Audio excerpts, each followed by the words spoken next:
Nevada fired its top water regulator, and now the timing and who replaced him is raising some serious conflict of interest questions that could cost taxpayers billions.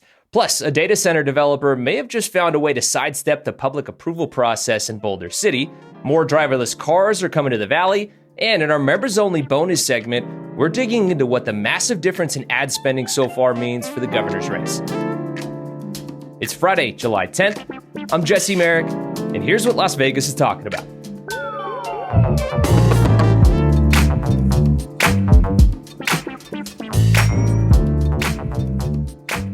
All right, I'm here today with reporters Tabitha Mueller from the Nevada Independent and Michael M.J. Lyle from the Nevada Current. But before we get into today's show, we know a lot of you love to travel, and summer is the right time to do it. So we don't want you to miss the latest episode of CityCast's national podcast, Your City Could Be Better. There, our CityCast CEO, David Plotz, interviewed airport expert Scott Keys about what makes an airport the perfect airport. They got into airport accessibility and affordability, and highlighted amenities that make an airport feel truly representative of its city. So check it out here or wherever you get your podcasts. Also, too, don't forget to check out my episode on Your City Could Be Better with David Plotz, where we actually talked about Las Vegas's water situation and how we do such a great job of recycling water here in the Valley. And that's obviously top of mind because today we're talking a lot about water, which got me thinking for Tabitha and MJ, you guys, I feel like we've all got kind of cool jobs here working in media. I wonder if you would ever want to be in control of what happens with the water here in Nevada. Absolutely not. Absolutely not. Opening yourself up for lawsuits and all these things, random firings, no fun whatsoever. So with that, Tabitha, let's kind of dive into it because you've gone in depth with a lot of reporting into kind of what's going on in a water lawsuit that could cost taxpayers billions, all this stuff. Help us kind of dissect what exactly is going on here. So I'm going to first give a shout out to Alan Haleli, who did a beautiful write-up recently in the Las Vegas Review-Journal, highlighting kind of the Lombardo campaign advisor who's leading this water lawsuit and the billions that they're seeking from Nevada. That's with a B, billions. Yeah. Billions, right. Yeah. Not millions. Like there's a lot of money on the line. And I think it's one of the things that's really hard is that water is so, so important. And I think everyone needs to really pay attention to this and other issues that have been going on. And I think that what's kind of important about this is that this trial over water rights at Coyote Springs is kind of it was once a proposed satellite city northeast of Las Vegas, and it's been a long saga. I mean, it could take you a while. My former colleague, Daniel Rothberg, wrote extensively about this trial as well. But essentially what happened is that the Nevada State Engineer's Office, which regulates water rights, sort of determined that there not enough groundwater exists to build the development, even though the developers owned water rights to support it. And then the developers sued the state, asking for compensation for that devaluation of the land. And I think that's like the important sort of information about this lawsuit that you need to understand. And what I think is really interesting is that this lawsuit came, and then late last year, Governor Joe Lombardo's administration fired state engineer Adam Sullivan. And it's the first time since 1981 that we've had a state engineer fired. A long time ago. Which is so crazy. Yeah. Right. And I should say Governor Joe Lombardo's administration fired the state engineer, not Governor Joe Lombardo. His office has been really insistent about that. And it was, the person who oversees the agency, former state senator James Settlemyre. You might have heard his name most recently in his unsuccessful bid for Congress in the northern part of the state. And what is really unique about this, like I said, it's the first time since 1981 that you've had a state engineer fired. And the state engineer is supposed to be this apolitical role, right? You're not supposed to be influenced by governors or other folks. Typically, you serve under multiple governors, and this role requires expertise in very complicated water laws, and it typically ends in retirement. Correct me if I'm wrong here. Essentially, what this whole lawsuit, though, does kind of come down to is basically whether or not water rights are classified as property, right? Because, the developer and all of them are arguing that the state effectively took their property without compensation. Am I hearing that right? Absolutely, yes. Okay, gotcha. So, MJ, as you kind of take stock of this entire story and what's going into it, what's your reaction just to kind of the convolutedness, if I can create a word here, of everything that's going on? It's funny because it feels almost like a very Nevada and politicky thing that happens. Like, just because there's so many overlapping names and so overlapping people like tied to this story, which is this very common in Nevada. I hate that like my mind immediately jumps to the election side of it because like everything that's coming out right now is just like how is this going to impact the election? And even though water should be a top priority of concern for elected officials up and down the ballot, including the governor of the state, I don't know how big of a role this is actually going to play, to be honest, because like even though it is super important, it's a lot the biggest thing on voters' minds. And so that's what I'm curious, like, even though there is a lot of eyebrow raising information in this saga, in this never ending saga, like I'm curious if like at the end of the day, if this is going to have any impact on on Joe Lombardo's election bid. Tabitha, I'm curious, in your reporting or any of that stuff, have you come across anything, whether it's officials talking about it, voters, you name it, like people that are kind of saying, hey, this is a bigger deal than people are realizing? Well, and I think it's interesting because water is so critical to our state. We are the driest state in the country. You know, if you live in Las Vegas, you're constantly thinking about water, and Northern Nevada too, we're not immune. But I think that what is really interesting about this is all of the connections that are in the story, right? And so we already mentioned former state senator James Settlemeyer, but then also Mark Hutchison, he took over as the lead attorney for this developer that's suing the state. He chaired Governor Joe Lombardo's election campaign in 2022.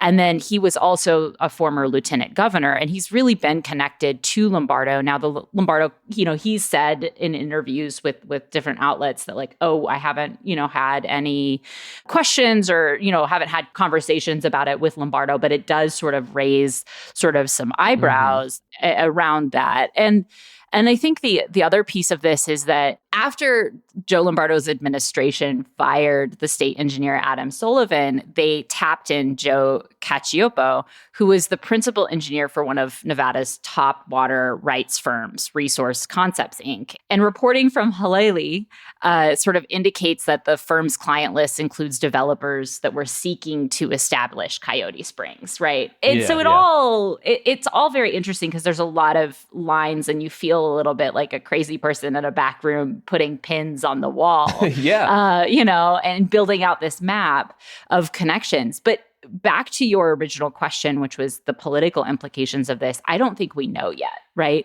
We really haven't seen many advertisements come out in the governor's race from Attorney General Aaron Ford's campaign because they're the top contender against Lombardo in the general election. So I don't know if it's going to be something that's played up as a campaign issue. Attorney General Aaron Ford really hasn't spent that much money, or his campaign and supporters haven't spent that much money on advertising. A lot of his campaign has focused on the economy, tying Lombardo to Trump and really hammering that. So it's sort of anyone's guess as to where this ends up politically. And I am so fascinated to see how this goes because we've heard some folks talk about that it could be a bit of a ripple effect of any time things like this are denied by the state water engineers and things like that, or they'd be worried about possibly making rulings and costing the state even more billions. So again, seems like a bit of a slippery slope. We'll have to kind of wait and see how that goes.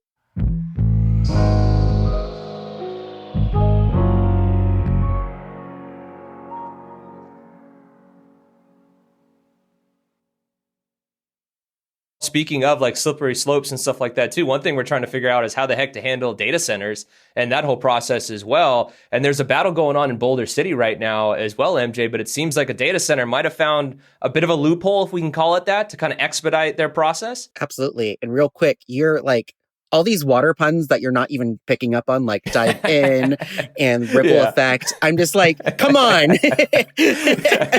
Sorry, I just had to I got them all in the bag, They just come rushing out. Yeah. Yes. Open the floodgates. I love it. So yes, in Boulder City, as we've seen across the state, as we've seen across the nation, there has been a fight over data centers. Right now, a developer called Townsite Solar 2 LLC proposed an 88.5 acre data center and sought approval for Boulder City. But however, the application was pulled this week as the developer is now pursuing on federal land, as you mentioned. So as I've kind of talked about, cities and across the state and across the nation are kind of outraged with the number of data centers that are going up in their communities and the prevalence of data centers. And so there's been a lot of pushbacks and a lot of public comment of people just coming out and just opposing these centers. And we saw that in Boulder City. And actually back in May, the Planning Commission voted to recommend that the city council actually reject this proposal when it did come before them in July. However, the company is bypassing that altogether and now deciding to build on federal land. Just kind of for a little bit of background, the Bureau of Land Management in 2023 completed a environmental review of 80 acres of land for a solar project. This is according to reporting from Jennifer Solis at the Nevada Current, my colleague. But in June, the BLM amended the right-of-way to actually allow for the data center. That actually comes from an executive order that came out of the White House last year that actually is looking at accelerating permitting of data centers on federal land. So that's how this loophole is kind of coming about. Yeah. And I think it's wild to that point, though, just to kind of jump in, is that, like, again, that was zoned, not for a data center, for a solar farm. And so, like, I feel like, even though I understand that, federal land operates a little differently in terms of the process with the public and everything, like, how is a conversation really not being had about, like, hey, how can you just kind of, like, transition it over and shuffle the papers over and be like, data center, solar farm, pretty much the same thing. Yeah. And so, like, the executive order made it way, but that question is being brought up of how did we circumvent public notice and how do we could circumvent all these other things. And actually, Representative Dina Titus sent out a letter this week asking the BLM to actually answer those questions of how come you did not have any type of public input and why is this process going through without any type of transparency. And so there's a lot of questions that are coming up of like how they're able to circumvent this process and kind of blindside not only the Boulder City Council, but also the residents of Boulder City. Like, this is still in their backyard. It's just now on federal land and they have less of a say of kind of if it goes there. Right now, the city attorney does have a chance to file an appeal, which I believe he has, to try to prevent this, but there's kind of nothing really blocking them now that this is an open door or an open avenue for them. Yeah, it's a really interesting development. I know in Oklahoma too, some of the ways that data centers are trying to like sidestep as well as going after like native lands and things like that as well, and different stuff like that. It's so fascinating to see how it's being done in the worst way possible. But Tabitha, I'm curious because there's been a lot going on, obviously, with data centers up in northern Nevada where you're at. How do you dissect what's going on up there versus what's going on down here in southern Nevada as it relates to data centers? Well, I think if you look statewide, the one issue that maybe is polling terribly, data centers. I mean, voters really, really don't like them. And what we've seen here is enormous pushback against data centers. And I think you're seeing it down south as well, right? And I think that if you want to talk about an issue that is going to be part of the election this year, data centers is one of them, right? Well, it seems like it hasn't been yet, though, right? Like, why hasn't it yet? Because that's what's weird to me is you would think it's such a thing that's drawn the people out, and it's hard enough to get people out and about, and this has definitely gotten them out in droves. Well, I would argue that like we've seen it come up in the governor's election, right? We've already asked the gubernatorial candidates, where do you stand on data centers? We have an article outlining that. I also think that like you saw it with the Reno City Council, right? We like in June, the Reno City Council paused the approval of future data center developments until August 2027. Like they're like, we're just gonna put a pause they're like, it's on not our problem.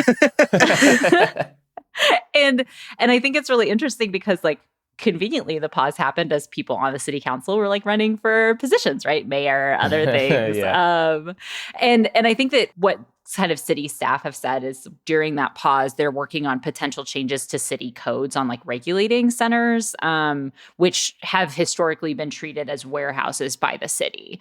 And I think those changes could cover everything from noise and air quality effects to community benefit agreements. So we'll see what actually ends up happening, but I think that was a way to sort of punt it and be like, we'll deal with this later. Yeah. There is a legislative question at play, like, and about like the tax abatements that are allowed to actually be used to incentivize the development of these. And so that is a legislative question. And I do think the kind of going to the why is this not coming up, I think the tide is turning and it's turning rapidly. And we're seeing not just Democrats coming out against this. I mean, we have Congresswoman Alexandria Ocasio-Cortez of New York and Bernie Sanders have introduced a moratorium on data centers, but it's actually getting support from Republicans across the nation. I mean, a lot of Republicans are breaking with Trump's notion to kind of just build as far as data centers and kind of rejecting this idea of building more on federal land. But we are seeing more and more Republicans coming out against this. And so I think it is going to be I don't think there's any way that you could actually get around this as time progresses and we get deeper and deeper into the midterm election. Well, and I also think, I mean, like, obviously we haven't had the 2027 legislative session yet, and data centers weren't a massive discussion in 2025. But I would expect that come 2027 and then the election year after 2027, data centers, there's going to be pushback on different ways. You might see more campaign dollars and donations. You might see more people voting against somebody because of their record on this issue. Yeah. Maybe we don't even see it this election cycle in some ways because it's a little early for that, but we see its effects moving forward too. Mm-hmm. Yeah. And I think that's where the pauses have come into a bit is like, hey, let's get a handle on this. Because I mean, I know in a lot of the different projections and stuff, particularly by NV Energy, they say by 2046, data centers could account for 64% of NV Energy's electricity sales, that is. So like, you know, obviously that's going to be a massive jump up from what is 5% today in terms of how much of the sales it makes up. You know, so going to be a big topic of discussion as things move on. But I think, again, as we put these people in positions of power, the conversation needs to be had now by a lot of folks, and they got to really press the issue with that any chance they get the opportunities, you know, to step in front of them. To kind of, before we wrap up and move on to the next topic, though, like, just to go back to what we were talking about initially with this, like, do you think we're going to see these data centers try and go the federal land route instead, or again, target these native lands? I think we've got like 1.6 million acres of native lands here in Nevada as well. I could see that kind of coming into play. Do you think that'll be more common? Oh, absolutely. I mean, we're already seeing that right now. I mean, the Ohio Dispatch reported last month that they're looking at a $500 billion, that's with a B, again, billion with a B, it's always a billion, a data center on federal land. I mean, we're seeing these proposals happening already across the country where they are kind of bypassing cities to look directly at native land. And the New York Times actually had some reporting out about the prevalence of also going after tribal lands too. So I think they are looking at ways to kind of circumvent the local process to build these centers. And so absolutely, like, there is going to be a bigger push for federal land, especially when you have the president has really supported this. It's kind of going back to the executive order. And so, and wants kind of push for development of more of this. And so I think with that incentive, it's going to be something we see more. Yeah, and being aware of water rights and other pieces of it for sure. Yeah, and the trickle-down effect of water and everything like that, even though we have the evaporative cooling ban here, you know, where does that eventually go to? Does it get shifted to the power plants in terms of using more water there and all that stuff? At some point, the water needs to be used. We all need to know and learn more about all of that, but also, too, like, the elected officials need to figure out a way to do this the right way, too. So hopefully they figure it out.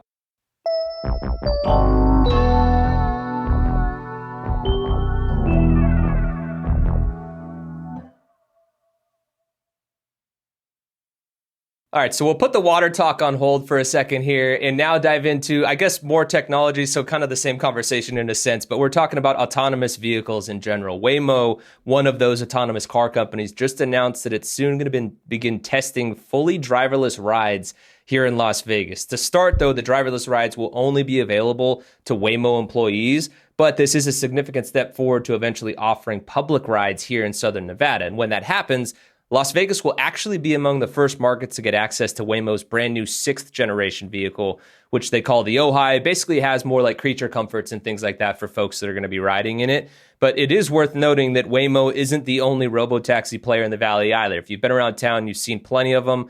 Amazon-owned Zoox has already been testing their driverless cars here in Las Vegas, and they actually have been offering free rides down on the Strip as well. If you want some more info on that, check out our website. Our newsletter editor, Rob Katzel-Reese, wrote in one of them and kind of detailed what that was like. A really interesting read there. And they, though, are still waiting on federal exemption. Zoox is, you know, before it can actually start charging for rides, because their vehicles don't have steering wheels or pedals, which is still kind of frightening to me that there isn't even some form of that. If somebody needed to jump in and like save the day or something like that, I don't know.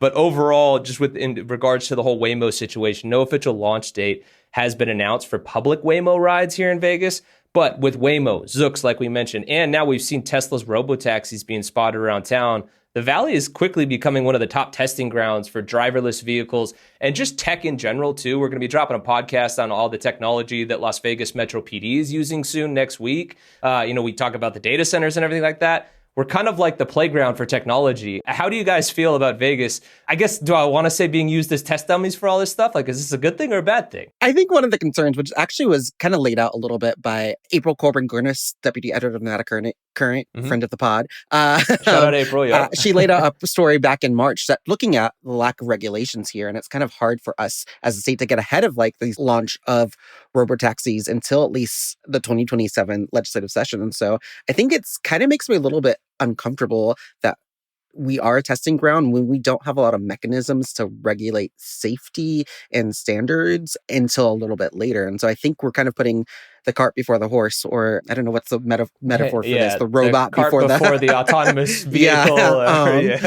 And so I'm a little weary about us rolling and being the playground when we don't have kind of the legislative mechanisms to actually think about some of the safety regulations that need to ensure just the safety of all of us. Tabitha, are you sitting up there in Northern Nevada laughing at us, or what? How are you analyzing this whole deal? Oh, it's great. I don't have to worry about the same problems. But it's interesting because when I do hop over to San Francisco, because it's actually kind of closer in some ways. They've got tons of them up there, obviously. Well, and that was so wild as I went to a wedding in San Francisco and we were leaving the wedding venue and somebody's like, we should order a Waymo because we could ride in a driverless car. And I said, as somebody, I was like, I'm terrified that that's not happening.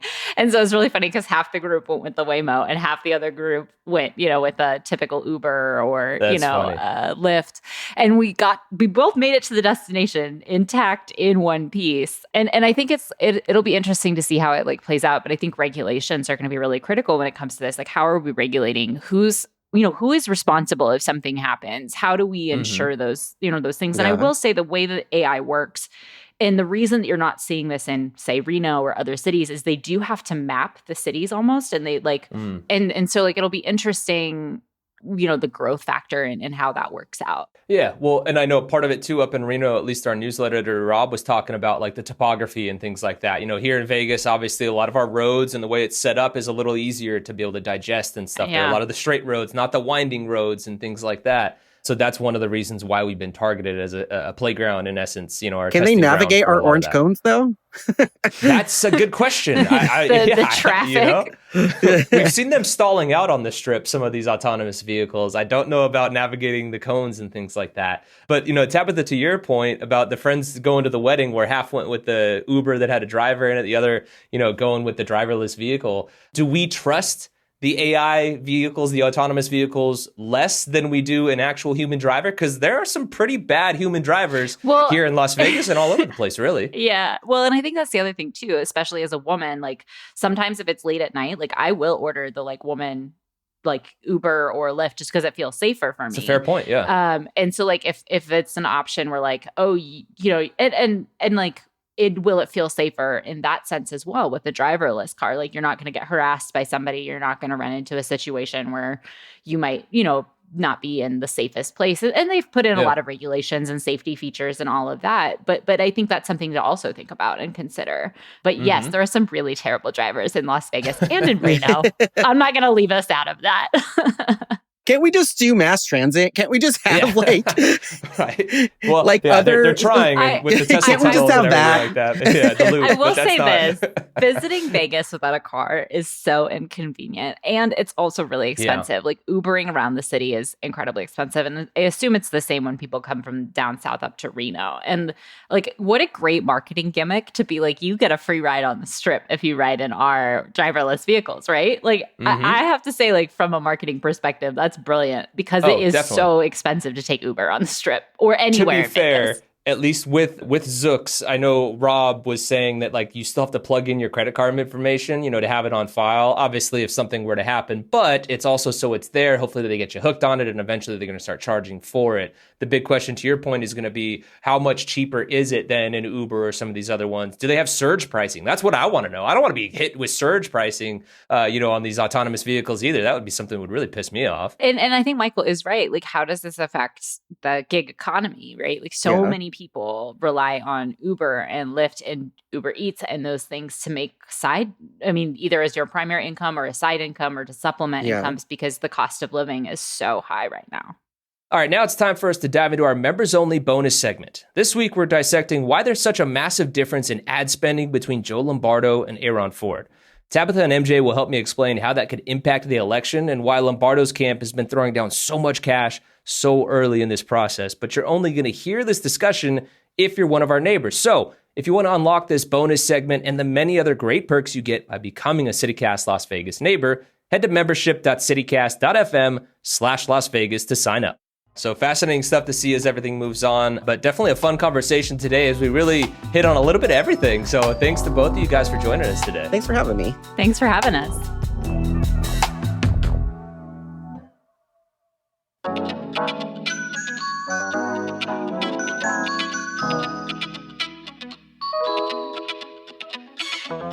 That's all for today here on CityCast Las Vegas. Our executive producer is Layla Muhammad, our creative producer, Jacob Solis, our newsletter editor is Rob Katzelreese, and I'm your host, Jesse Merrick.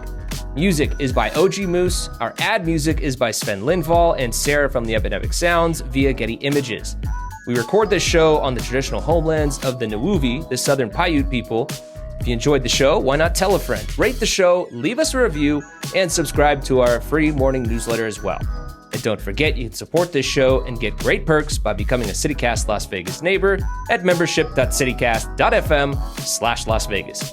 We'll be back Monday morning with more news from around the city. Until then, have a great weekend and take care.